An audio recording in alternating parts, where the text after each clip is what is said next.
Praise the Lord. प्रभु की स्तुति हो। Today I want to share with you one truth that will revolutionize your life. और आज एक सच्चाई मैं आपसे बांटने जा रहा हूं जो कि आपकी जिंदगी को क्रांतिकारी बना के रखेगी। Some years back, कुछ सालों a पहले few of us youth, we would seek the Lord from 12 a.m. in the night to 3 a.m. in the night. और हम कुछ जवान लोग रात के 12 बजे से लेकर 3 बजे सुबह तक प्रभु की खोज में लगे हुए थे। We were on some kind of fast, and I don't remember exactly, but we were on a fast, और हम किसी खास प्रकार के उपवास के सत्र में थे, याद तो नहीं है, लेकिन एक खास प्रकार के उपवास के सत्र। It was during that time one night that the Holy Spirit descended upon me like fire. और उसी समय के दौरान पवित्र आत्मा एक रात मुझ पर आग के जैसा उतर आया। I felt fire all over my body. और मेरे पूरे शरीर पर मैंने आग महसूस And I started speaking in an unknown language. फिर उसके बाद अन्य भाषा में मैं बोलने लग गया। The leaders over there told me that they said, Michael, you have received the gift of speaking in tongues.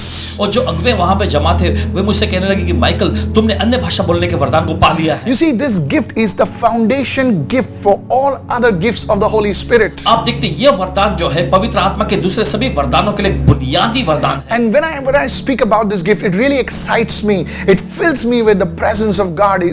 Today I want to share this thing with you. और देखिए जब भी मैं इस विषय पर इस वरदान पर मैं चर्चा करने जाता हूं तो मैं बहुत ही उत्साहित हो जाता हूं और इसी वजह से आज मैं आपके सामने पेश करने जा रहा हूं। I know this is real. और मैं चाहता हूं ये असलियत में है। And I want you to receive this. और मैं चाहता हूं कि आप इसे ग्रहण करें। Today allow me to share with you the benefits of speaking in tongues. आज मुझे इजाजत दीजिए कि अन्य भाषा के बोलने के जो फायदे हैं वो मैं आपको बता सकूं। The benefits you can preach for a whole month and the benefits may not get, we could not exhaust the benefits, but because of the lack of time, I'm just going to share with you 3 benefits. और देखिए अगर इस पर आधारित अगर पूरे महीने भर भी अगर हम शिक्षण प्रचार करें तो भी जितना फायदे दिए गए हैं उतने तक हम पहुंच नहीं पाएंगे, लेकिन समय की कमी की वजह से कुछ खास 3 फायदों पर मैं चर्चा करना चाहता हूं। The first one. पहला है, you see, speaking in tongues brings rest and refreshing. आप देखते हैं अन्य भाषा में बोलना जो है यह आपको ताजगी और चैन यानी आराम लेकर आता है। Go with me to the book of Isaiah 28 and verses 11 and 12. और आइए निकालेंगे समय यशायाह का अध्याय 28 उसके 11वें और 12वें वचन में। Prophet Isaiah says, भविष्यवक्ता यशायाह कहते हैं, for with stammering lips and another tongue he will speak to this people. वह तो इन लोगों से परदेशी होठों और विदेशी भाषा वालों के द्वारा बात करेगा। To whom he said, this is the rest with which you may cause the weary to rest, and this is the refreshing.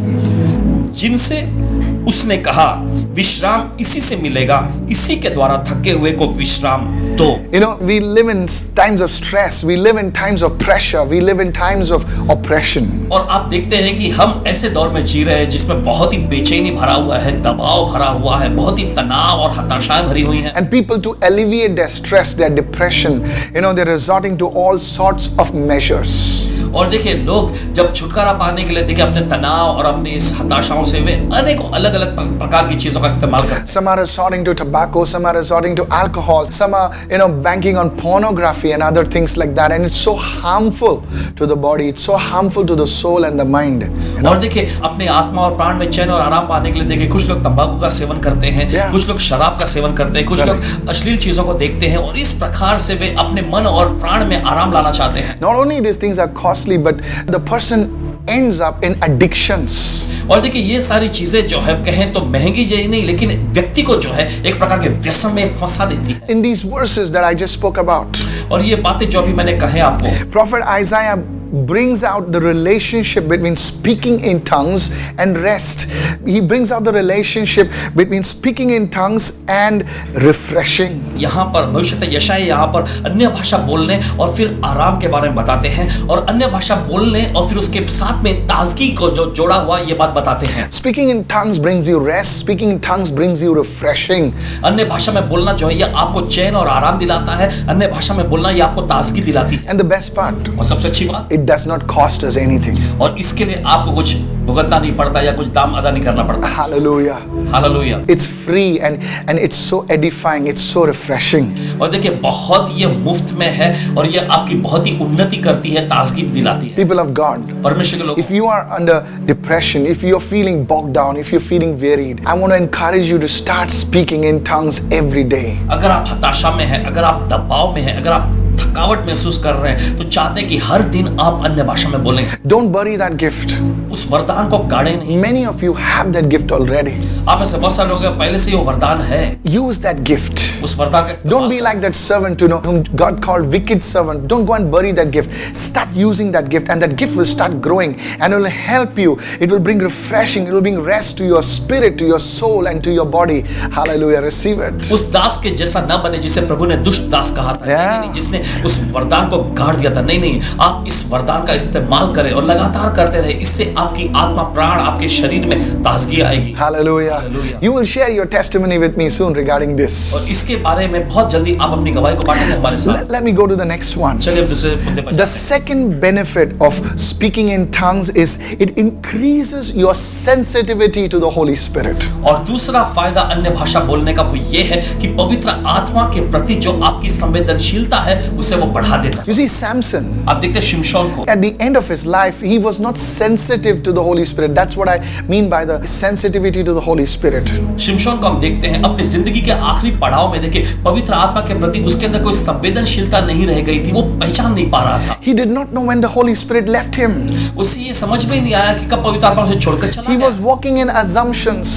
वो तो बस ऐसे सूझ के साथ चल रहा And he था is saying, और वो कह रहा था, I will go against the Philistines as I went before. And he knew not that the Spirit of God had departed from him. उसने कहा कि मैं पलिश्तियों का सामना करने वैसे ही जाऊंगा जैसे मैं पहले जाया करता था, और वो इस बात को जानता ही नहीं था कि पवित्र आत्मा उसे छोड़कर चला गया। There were great men and women of God who were so sensitive to the Holy Spirit. और परमेश्वर के ऐसे कई सारे जन हैं, कई सारी महिलाएं हैं जो पवित्र आत्मा के प्रति बहुत ही संवेदनशील हैं। I like to mention Sister Catherine Kuhlman. और देखिए मैं बताना चाहता हूँ बहन कैथरीन कुलमन जी के बारे में। She would just stand and say, "Oh, I sense him now." वे बस खड़ी होती थी और कहती थी कि ओ मुझे उसकी उपस्थिति महसूस हो रही है अभी। Great men of God like Mohan C. Lazarus and Sadhu Selvaraj, man of God, so many of them, they're so sensitive to the anointing.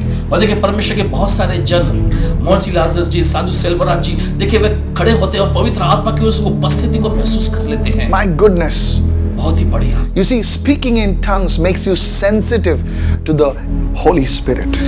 अन्य भाषा में बोलना यह आपको पवित्र आत्मा के प्रति संवेदनशील बना देता And है। how does that happen? और ये कैसे होता है? The more you speak in tongues, जितना ज्यादा आप अन्य भाषा में बोलते the more you become sensitive to the Holy Spirit. हैं उतना ही ज्यादा पवित्र आत्मा के प्रति संवेदनशील बन जाते हैं। Now, when you start speaking in और tongues, देखिए जब आप अन्य भाषा बोलने लगते हैं, your spiritual eyes, आपकी आत्मिक आंखें they get enlightened. वे प्रकाशमान हो जाती हैं And you start seeing things clearly in the realm of the Spirit. और फिर उसके बाद आत्मा के आयाम में चीजें आपको साफ साफ दिखाई देने लग जाती हैं। You see, there was a day when I was fasting 3 days and 3 nights with no food and water.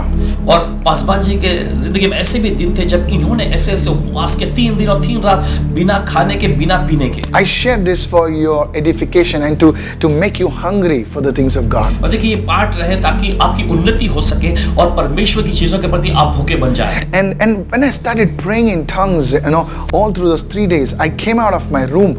I could see things attached on people's bodies. और जब उन 3 दिनों में उपवास के उस सत्र में जब अन्य भाषा लगातार बोल रहे थे और फिर उसके बाद जब अपने कमरे से बाहर आए तब पासवान जी ने लोगों के शरीर पर चीजों को ऐसे लगे हुए देखे। I went to a service was after that fasting and prayer, and I saw a thing like a spider attached to a lady's arm, and I told her, "There's something on your arm," and she said, "Yes, Pastor." She says, "I can't lift my arm for the past 2 years because I have a severe ligament tear." और देखिए उस सत्र के बाद, उपवास के सत्र के बाद जब पासवान जी इसके बाद एक सभा में गए और सभा में जाने के बाद वहां पर एक महिला से इनकी मुलाकात हुई और इन्होंने देखा कि उनके इस भुजा के और यहाँ पर एक मकड़ी ऐसी चिपकी हुई है। तब उन्होंने पासवान जी ने उनसे पूछा कि यहाँ पर आपको कोई तकलीफ है? तो वो कह रही थी, हाँ मुझे मेरे इस भुजा में तकलीफ है और 2 सालों से मैं अपने हाथ उठा नहीं पाई हूँ। You see, there was no real spider, but in the realm of the spirit, you could see that creature like a spider. I pointed to that thing and I said, "I rebuke you, leave," and then the thing just vanished up. And after a few minutes, this lady comes and says, "Pastor, you not believe me? I can move my hand." Hallelujah. असलियत में अगर भौतिकता में देखें तो वो मकड़ी जो है उनके भुजा पर नहीं थी, लेकिन आत्मा के आयाम में पासवान जी ने देख लिया और फिर उसके बाद उस अंधकार की शक्तियों की जंजीरों को उन पर से तोड़ दिया गया। और आप यकीन नहीं मानेंगे, कुछ समय के बाद वो महिला आकर कहने लगी, पासवान जी आपको यकीन नहीं होगा, मेरे हाथ की वो समस्या चंगी हो गई, अपने हाथों को मैं हिला पा रही हूँ। There's nothing special about us. और देखिए हमारे बारे में से कुछ खासियत बात This नहीं thing है। is available to everyone. और देखिए ये वरदान जो हर एक के लिए उपलब्ध है। every Christian who is serious about functioning in the gifts of the Holy Spirit, अगर हर एक मसीही गंभीर हो जाए पवित्र आत्मा के वरदानों में कार्य करने के बारे में, at the start at least, you must start praying by praying for 20 minutes at least और every day in tongues. शुरुआत में देखिए हर दिन आपको कम से कम 20 मिनट अन्य भाषा में प्रार्थना करनी The चाहिए, more, the better.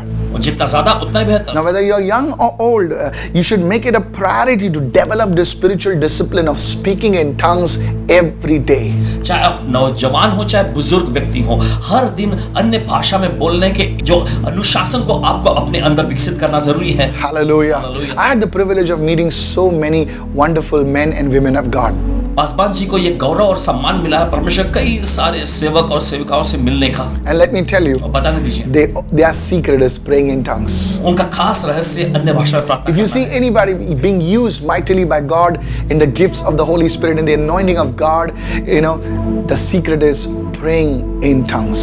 अगर आप किसी ऐसे व्यक्ति को देखते हैं जिन्हें परमेश्वर सामर्थ्यशाली तौर पर इस्तेमाल कर रहा है, पवित्र आत्मा के सारे वरदान भारी तौर पर उनमें काम कर रहे हैं, तो उसका रहस्य है अन्य भाषा में प्रार्थना करना। Let me take it a little deeper right now. चलिए और थोड़ा गहराई में समझते You see, Prophet Elisha, हैं। आप देखते हैं भविष्यवक्ता Elisha, that the king of Syria was greatly troubled that his battle plans were being exposed, being revealed. और देखिए वहां पर हम देखते हैं सीरिया के राजा को जो बहुत बड़ी मुसीबत और एकदम बेचैनी में पड़ गया था, क्योंकि लड़ाई के जो वो योजनाएं बनाता था वो सब कुछ दूसरों को पता चल जाता So they had a meeting with his trusted counselors, his trusted army people, फिर उसके बाद उसने ऐसा किया कि अपने भरोसेमंद जो सलाहकार हैं और भरोसेमंद जो सेना के लोग हैं उनके साथ बैठकर उसने एक बैठक यानी मीटिंग बिठाई। And one of the officials, he explains to the king, he says, Elisha the prophet who is in Israel tells the king the words that you speak, O king, in your bedroom. और फिर हम देखते हैं वहां पर Syria के राजा का एक अधिकारी जो है उन्हें आकर बताता है कि राजा जो आप अपने शयन कक्ष में अपने बेडरूम में बोलते हैं वहां पर भविष्यवक्ता एलीशा नामक एक व्यक्ति है, उसे सब कुछ पवित्र आत्मा बता देता है। Elisha is in Israel. Elisha वो तो इजराइल में The था, king of Syria is in Syria. और सीरिया का राजा वो तो सीरिया में था, Hundreds of kilometers. सैकड़ों किलोमीटर दूर। Hello, are you with me? क्या आप साथ में हैं? And what he is speaking with his team, Elisha is revealing it to King Ahab in Israel. और हम देखते हैं सीरिया का राजा जो कुछ भी अपने दल से चर्चा करता था, योजना बनाता था, भविष्यवक्ता एलीशा वो सारी बातों को जो है राजा आपको बता देता था। You see, when you speak in tongues, और आप देखते हैं जब आप अन्य भाषा में बोलते हैं your spiritual ears will become sensitive to his voice. तब आपके आत्मिक कान जो है उसकी आवाज के प्रति संवेदनशील This हो was the gift that was on Prophet Elisha. जाए। ये वो खास वरदान था जो भविष्यवक्ता एलीशा पर था। You see, this was the kind of anointing that was on our Lord Jesus Christ. He could discern the thoughts of people. और देखिए ये खास प्रकार का अभिषेक हमारे प्रभु यीशु मसीह पर भी था, वे लोगों के विचारों को परख लिया करते थे। You will see this happening once you develop that sensitivity to the Holy Spirit by speaking in tongues.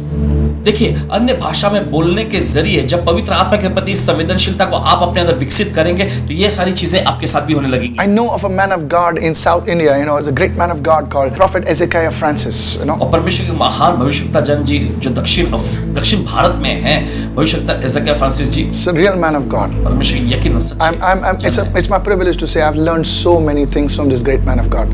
I've never met him.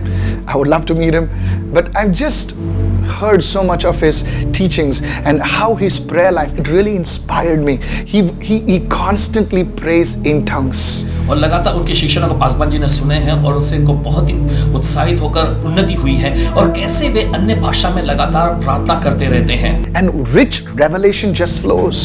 और बस प्रकाशन बहने लग जाता है। One day somebody asked him, एक दिन किसी ने उनसे पूछा, how do you get all this stuff? और कैसे आपको ये सारी चीजें मिल जाती हैं? He says, I hear उन्होंने कहा मैं सुनता हूँ and I speak. और मैं बोलता हूँ। And that was really profound for me. और ये तो बहुत ही लागूदार बात थी मेरे लिए।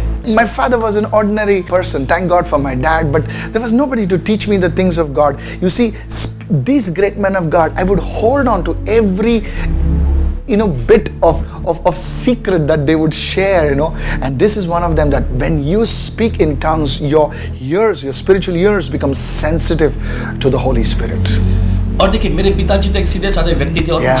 मुझे ऐसे पार्श्वभूमि में कुछ ऐसा मिला नहीं, लेकिन परमेश्वर के इन महान जनों से मैं सीखता था। वो जो कुछ भी सिखाया करते थे और वो सीख कर फिर मैं काम में लाता, और इसी प्रकार से देखिए मैं भी संवेदनशील होता चला गया। If you're wise, you will listen. अगर आप बुद्धिमान हैं तो आप सुनेंगे। Hallelujah. Hallelujah. If you're wise, you will invest time in speaking in tongues. अगर आप बुद्धिमान हैं तो आप अन्य भाषा बोलने में अपना समय बिताएंगे। Just don't pass this teaching like some other teaching.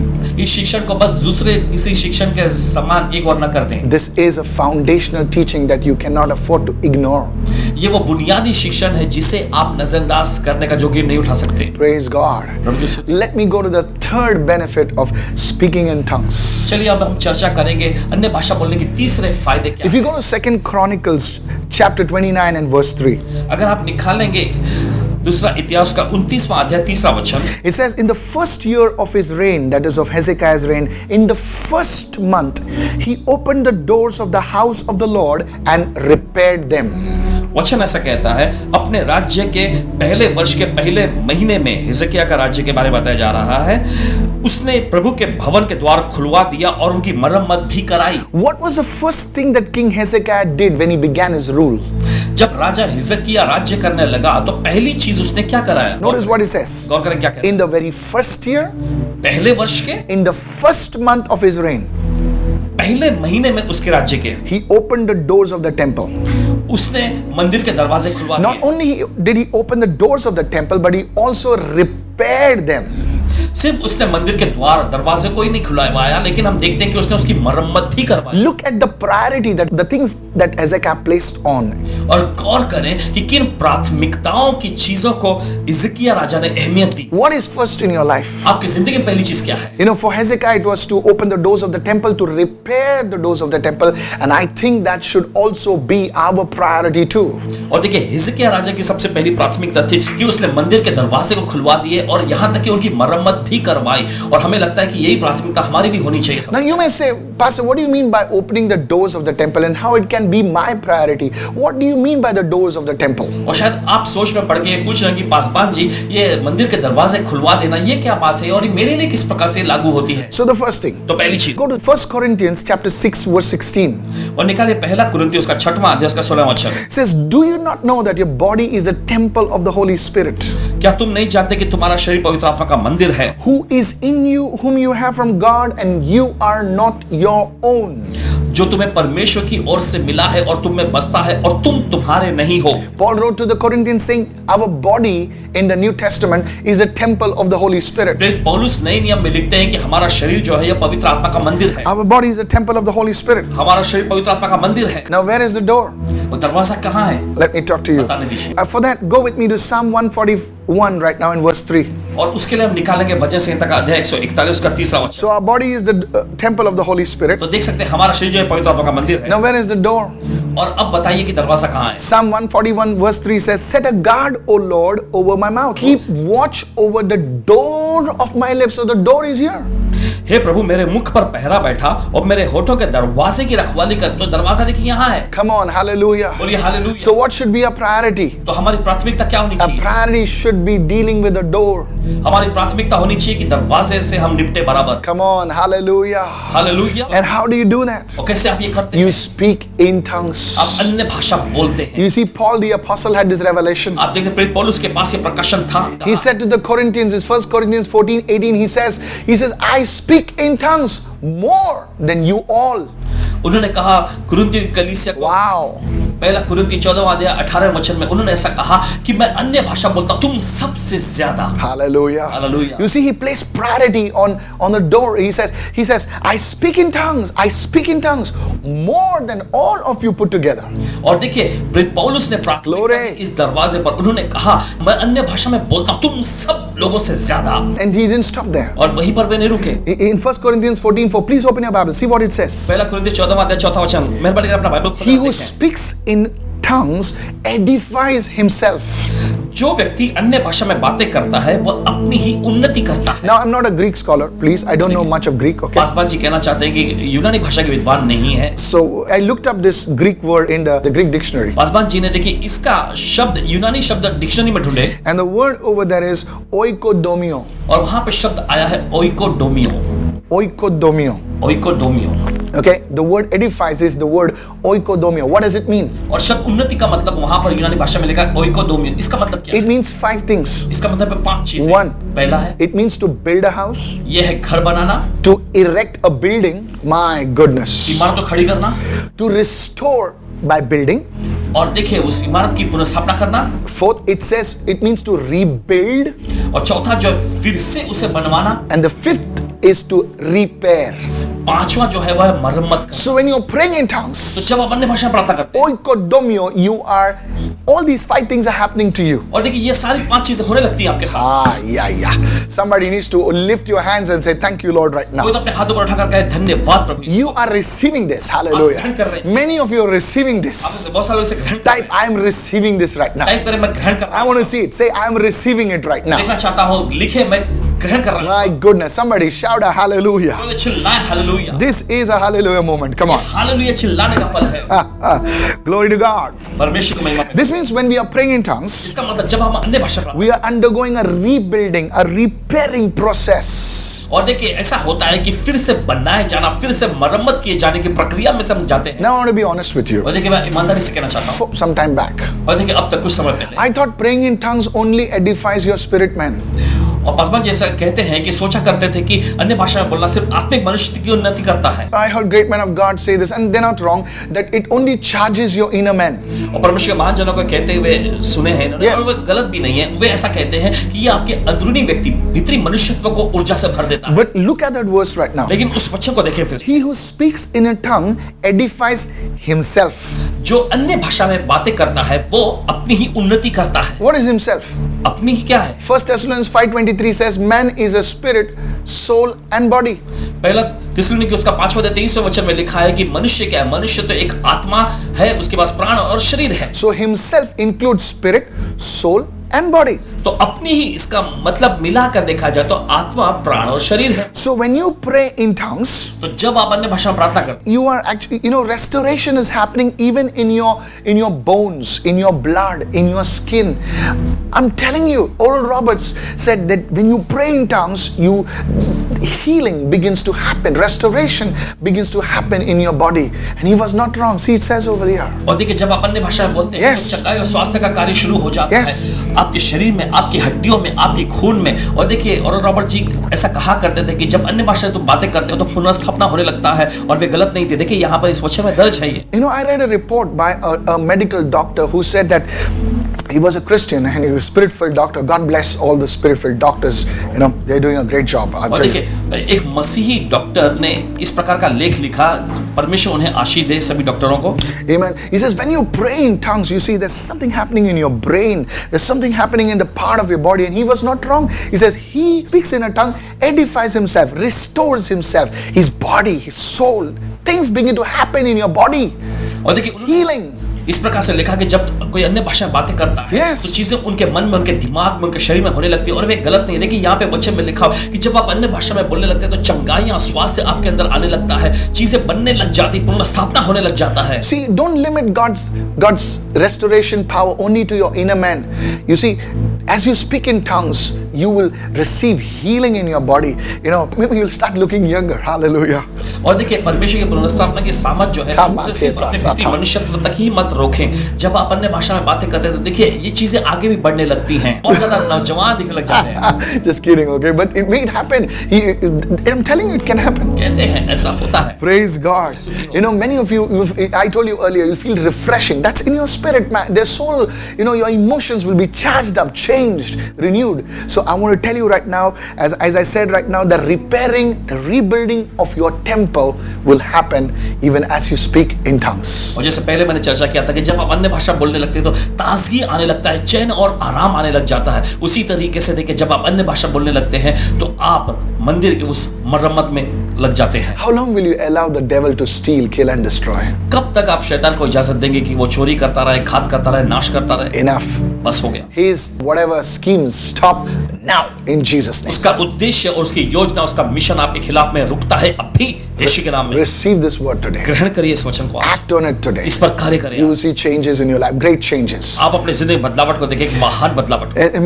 And if you really want to have an in-depth study on this topic, that's tongues, और अगर आप अन्य भाषा पर आधारित विषय पर और ज्यादा गहराई के शिक्षण पाना चाहते you हैं, could refer to my ebook on the Noah app. तो आप पासवान जी के ई बुक्स में जाइए जो नोआ ऐप पर उपलब्ध है। Tongues, the door to the supernatural.